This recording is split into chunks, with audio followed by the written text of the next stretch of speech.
We're now inside the Basilica of the Holy Cross in Jerusalem, and the tradition has been for centuries that on every Good Friday, popes would walk here barefoot to pay homage to the relics of the Passion of Christ.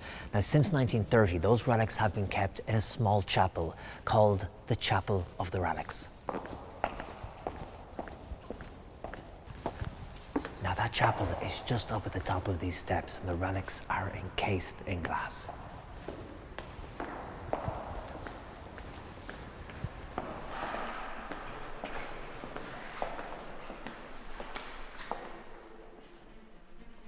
The holy relics are placed in precious reliquaries and protected by a glass case. And here is a fragment of the true cross on which Jesus was condemned to death.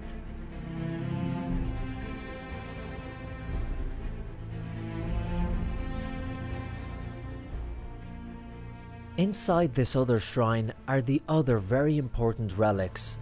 One of the nails used for Jesus' crucifixion, 2 thorns from the crown placed on Christ's head,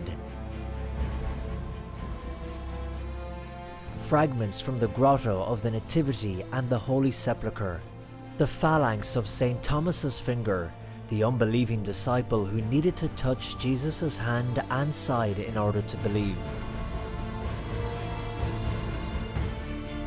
the parabolas of the good thief, known as Saint Disma of the apocryphal Gospel of Nicodemus.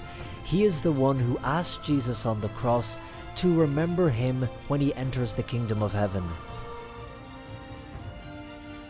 And finally, the Titulus Crucis, that is the tablet written in Hebrew, Greek and Latin characters, placed on the cross of Jesus, which states the reason for his death sentence: Nazarian, King of the Jews. Found in the 15th century, walled up inside the apsidal arch of the basilica.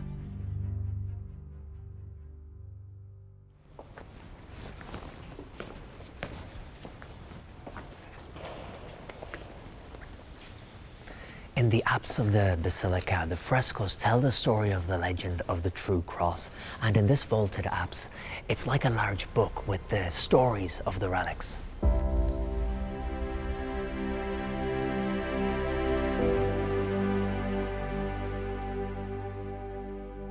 Like reading a book, starting from the left and going to the right, we see Saint Helena already in the Holy Land, in Jerusalem, asking a Jew, not by chance, named Judas, where the true cross is hidden.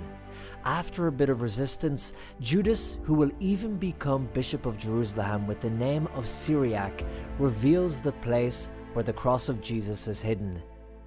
Towards the right, we can see how the 3 crosses are brought to light during the excavations.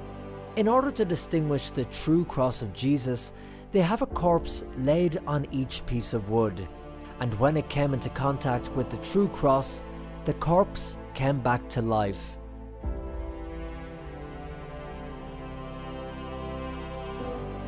Finally, in the center of the apse, Helena is seen holding the rediscovered cross. Kneeling in prayer at her side is Cardinal Pietro González de Mendoza, titular of the Basilica from 1478 to 1495.